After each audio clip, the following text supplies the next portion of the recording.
Come, boy, it's only a film. Come. Pull yourself together. Now, a few dollars, eh? That'll get your head up. Come on, money.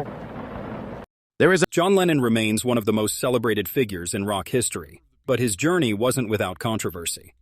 Despite his enormous influence and lasting legacy, several prominent musicians found themselves at odds with the former Beatle. These conflicts arose from various sources: political disagreements, artistic differences, personal betrayals, and clashing personalities. Here are the stories of 6 notable artists who had serious problems with Lennon. Elvis Presley, the King's political displeasure. The relationship between Elvis Presley and John Lennon tells a fascinating story of 2 musical giants who couldn't see eye to eye. Their only face-to-face meeting in 1965 at Presley's Los Angeles home was arranged by journalist Chris Hutchins, who thought it would be wonderful for the Beatles to meet their idol. Unfortunately, the encounter went badly from the start. The tension began almost immediately when Lennon noticed something that bothered him deeply. Presley's home featured a set of decorative table lamps shaped like covered wagons, each inscribed with the phrase, "All the way with Lyndon B. Johnson." This slogan supported President Johnson's administration, particularly his aggressive military approach to the Vietnam War. Lennon, who was a passionate pacifist, couldn't help but express his strong anti-war views upon seeing these items. This political disagreement created an uncomfortable atmosphere that never improved. Presley was deeply patriotic and supportive of the U.S. government, while Lennon was vocal about his opposition to the war. What should have been a historic meeting between 2 of music's most important figures instead became a tense and awkward encounter. Hutchins later remembered that Presley was clearly annoyed by Lennon's outspoken pacifist stance, setting up years of bad feelings between them. Presley's dislike for Lennon didn't fade after that meeting. In fact, it grew stronger over time. By 1971, the King's feelings had intensified to the point where he actually sought help from J. Edgar Hoover, the powerful and controversial director of the FBI. Presley believed that Lennon and the Beatles had been a harmful influence on American young people through what he saw as their messy appearance and suggestive music. During his meeting with Hoover at FBI headquarters, Presley expressed serious concerns about the Beatles' impact on society. He accused them of contributing to youth rebellion, drug culture, and anti-government feelings among young Americans. This wasn't just casual conversation. Presley was genuinely trying to convince the FBI to take action against Lennon. At that time, Lennon was already facing immigration problems as he and Yoko Ono were trying to get permanent residency in the United States. His anti-war activism and opposition to President Nixon's policies had already made him a target for government surveillance, and Presley's complaints likely added to the pressure Lennon was facing from federal authorities. Bob Dylan, the influence that turned sour. The relationship between Bob Dylan and John Lennon was complex, built on admiration, influence, and eventually rivalry. In the early days of the Beatles, Lennon was captivated by Dylan's poetic and introspective approach to songwriting. Dylan's ability to create deeply personal and meaningful lyrics was very different from the catchy but often simple love songs that dominated the Beatles' early work. Inspired by Dylan's storytelling style, Lennon began incorporating more thoughtful and intimate lyrics into his own compositions. This influence can be heard in some of his most beloved songs, including In My Life and You've Got to Hide Your Love Away. However, while Lennon was clearly influenced by Dylan, the admiration wasn't equally earned. Dylan, known for his rebellious spirit and sharp wit, wasn't particularly pleased that Lennon had borrowed from his style. Rather than seeing this as flattery, Dylan viewed it as imitation. He had already established himself as a countercultural icon by the mid-1960s, and he wasn't interested in sharing that space with the Beatles, who despite their growing artistic depth were still seen as pop superstars rather than underground poets.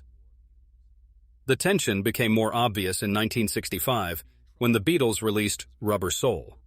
Dylan's influence was clear throughout the album, particularly on Norwegian Wood, This Bird Has Flown, a melancholic story about love and betrayal that showed Lennon's growing interest in narrative-driven, folk-inspired songwriting. The song's acoustic, storytelling style felt very much like something Dylan might have written, and this apparently bothered him. In 1966, Dylan responded with Fourth Time Around, a track from his legendary album Blonde on Blonde. The song was clearly a parody of Norwegian Wood, copying its melody structure and lyrical themes but with a cynical and mocking tone. Dylan's lyrics painted a strange, detached conversation between two people with an underlying sense of sarcasm and resentment. The similarities between the two songs were too deliberate to be accidental, making it clear that Dylan was sending a pointed message to Lennon. To make his point even clearer, Dylan reportedly played the song for Lennon in person. This must have been deeply uncomfortable for Lennon, who despite his own sharp tongue was now the target of Dylan's poetic mockery. Lennon was reportedly unsettled by the experience, unsure whether the song was meant as a joke or a direct attack. Though he never explicitly confirmed his feelings about fourth time around, some accounts suggest that he left the encounter feeling shaken, realizing that his admiration, and for Dylan, wasn't fully returned. Steely Dan, critics of utopian dreams.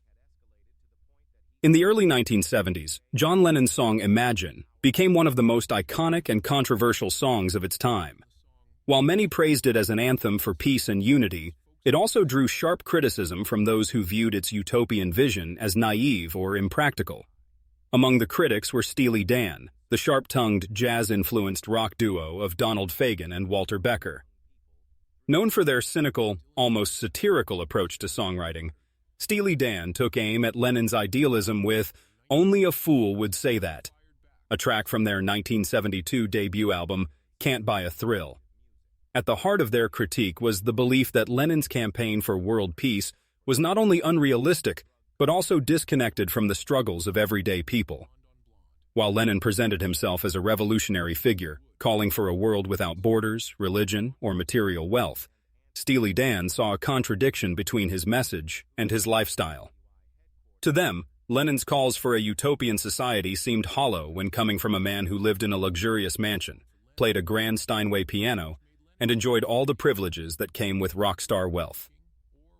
Only a Fool Would Say That is filled with sarcasm, with its laid-back groove and deceptively relaxed melody hiding the sharp criticism underneath.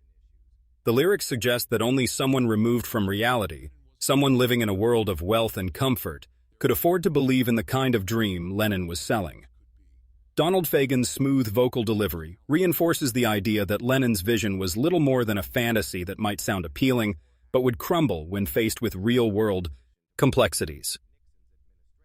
Steely Dan weren't the only musicians to challenge Lennon's peace and love philosophy. Frank Zappa, another outspoken figure of the era, was equally skeptical of Lennon's approach. Zappa, known for his irreverent wit and sharp social commentary, saw Lennon's activism as performative, a way to maintain relevance rather than a genuine effort to create change. While Zappa and Lennon briefly collaborated on stage in 1971, their different worldviews became apparent. Zappa, a fierce individualist, was wary of slogans and movements that seemed to oversimplify societal issues. Even Lennon himself wasn't entirely comfortable with such criticism.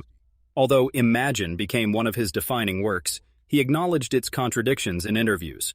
He admitted that the song's message was aspirational, rather than reflective of his own lifestyle. He and Yoko Ono may have used their platform to promote peace, but they still lived comfortably, surrounded by the trappings of success. Lennon later reflected on his role in the counterculture, admitting that he, like everyone else, was flawed and figuring things out as he went.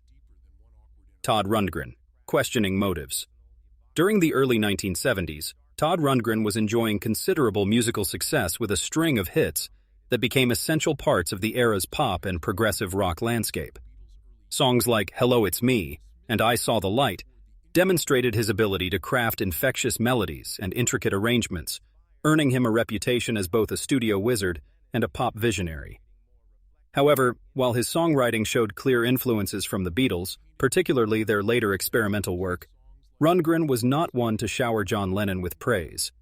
In fact, he was openly critical of Lennon's post-Beatles career, especially his public activism and revolutionary rhetoric. As Lennon ventured into his solo career, his Meiki Ai Sama music took a more introspective and political turn. Albums like Plastic Ono Band, 1970, and Imagine, 1971, reflected both personal struggles and broader social issues. Songs such as Working Class Hero and Give Me Some Truth positioned Lennon as a voice for the counterculture, while his relationship with Yoko Ono further fueled his transformation into a global peace advocate. However, not everyone was convinced by his sincerity, Todd Rundgren among them. Rundgren saw Lennon's political outspokenness as a self-serving pursuit rather than a genuine call for change. In a 1974 interview with Melody Maker, he dismissed Lennon's activism, suggesting that the ex-Beatle was less interested in making a difference and more concerned with keeping the spotlight on himself. "All he really wants to do is get attention for himself," Rundgren remarked. "And if revolution gets him that attention, he'll get attention through revolution." These harsh words painted Lennon as a publicity seeker rather than a true revolutionary, implying that his peace campaigns and social stances were merely part of a larger performance. Unsurprisingly, Lennon did not take Rundgren's criticism lightly. Known for his sharp wit and unfiltered opinions, he fired back with a response that was both defensive and dismissive. In an open letter to Rundgren, Lennon rejected the idea that he represented anything other than his own beliefs. "I don't represent anyone but myself," he countered. "It sounds like I represented something to you, or you wouldn't be so violent towards me." This response not only pushed back against Rundgren's accusations, but also suggested that Rundgren's words were more reflective of personal resentment than objective critique. The clash between Rundgren and Lennon reflected a broader divide in the music world regarding the role of artists in political discourse. While some, like Lennon, believed that musicians had a responsibility to use their platform for activism, others, like Rundgren, were skeptical of such endeavors, particularly when they came from figures as famous and influential as the Beatles' former frontman. Joni Mitchell, Artistic Independence versus Unsolicited Advice. Joni Mitchell and John Lennon were two of the most influential singer-songwriters of their era, each redefining the musical landscape in their own way.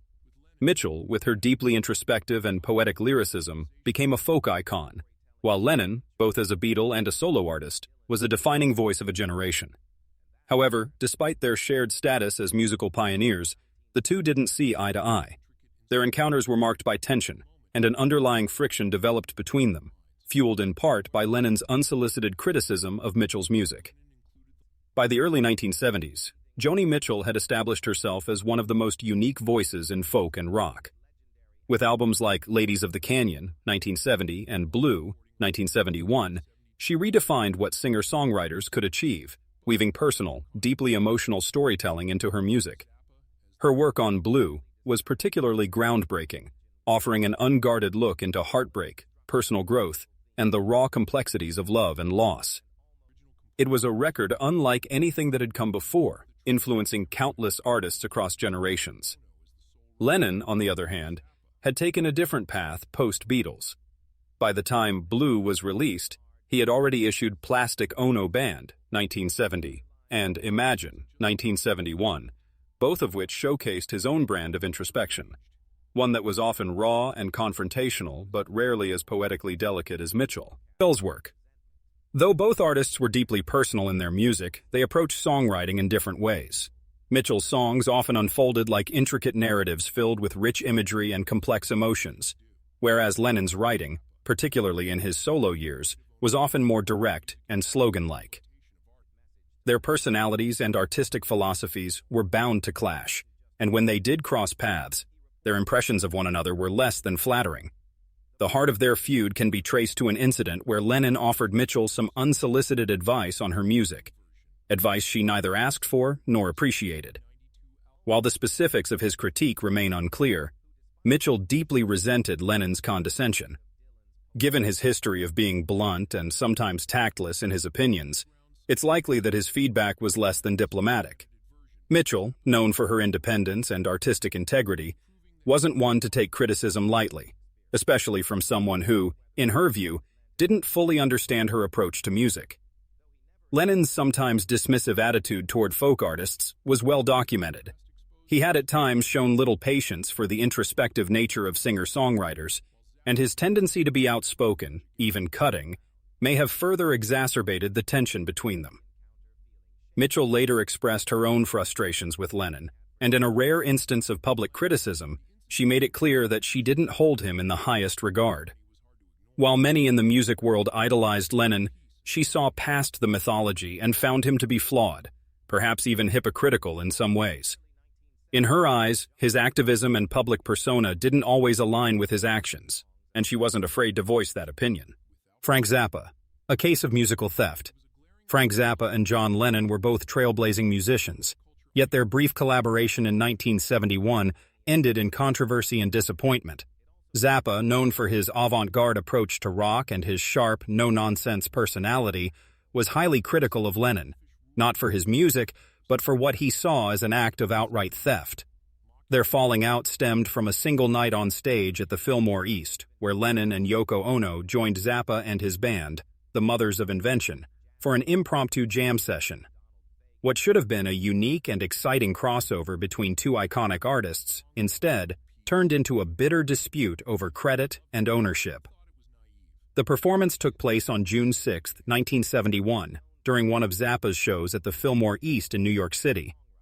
Lennon, who was exploring new musical directions after Imagine, had recently befriended Zappa and admired his experimental approach.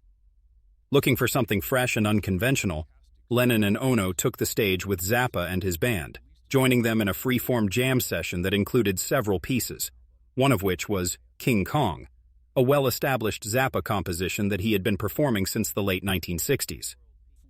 At the time, everything seemed friendly enough. The jam was an energetic, unstructured experiment blending Zappa's intricate instrumental arrangements with Lennon and Ono's improvisational vocalizations. Lennon was particularly drawn to the chaotic, almost absurdist nature of the performance, which aligned with his post-Beatles interest in pushing musical boundaries. However, the goodwill didn't last long. When Lennon released Sometime in New York City in 1972, the live recording from that night was included on the album. The problem was that the track, King Kong, was renamed Jam Rag, and Zappa received no credit for writing it. Instead, the song was edited to Lennon and Ono, making it seem as if it was their own original composition. For Zappa, this wasn't just an oversight. It was theft. Zappa didn't hold back his frustration when discussing the issue in later interviews. He made it clear that he felt Lennon had taken advantage of him, stating, "John just took the master tapes and put it out as if it were his own. I don't have anything against him personally, but that was a really cheap thing to do." For an artist as fiercely independent as Zappa, this was more than just a matter of credit. It was about artistic integrity. Zappa had built his career on pushing against the mainstream music industry, refusing to compromise his vision and standing up for musicians' rights. Seeing Lennon, someone he might have otherwise respected, appropriate his work without permission or acknowledgement was a serious betrayal. To make matters worse, the album's production choices added further insult. Zappa had his own version of the performance, which he later released on his album Playground Psychotics in 1992. Unlike Lennon's version, which had been heavily edited and remixed, Zappa's release preserved the raw, unaltered recording of the jam session. His version made it clear that King Kong was his song and exposed how much Lennon had manipulated the material for his own release. This incident left a permanent stain on Zappa's view of Lennon. While he didn't hold a personal grudge, he never forgot the experience and remained critical of Lennon's handling of the situation. The irony, of course, is that Lennon had spent much of his post-Beatles career advocating for honesty, peace, and artistic freedom. Yet here he was, seemingly disregarding those very principles when it came to another artist's work.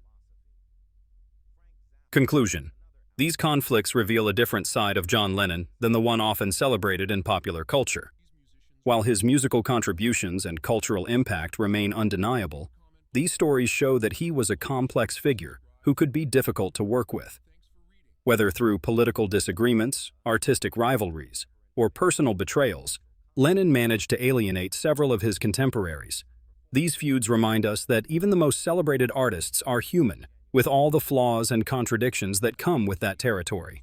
They also highlight the intense pressures and egos that often collide in the world of popular music, where artistic vision, commercial success, and personal beliefs don't always align harmoniously.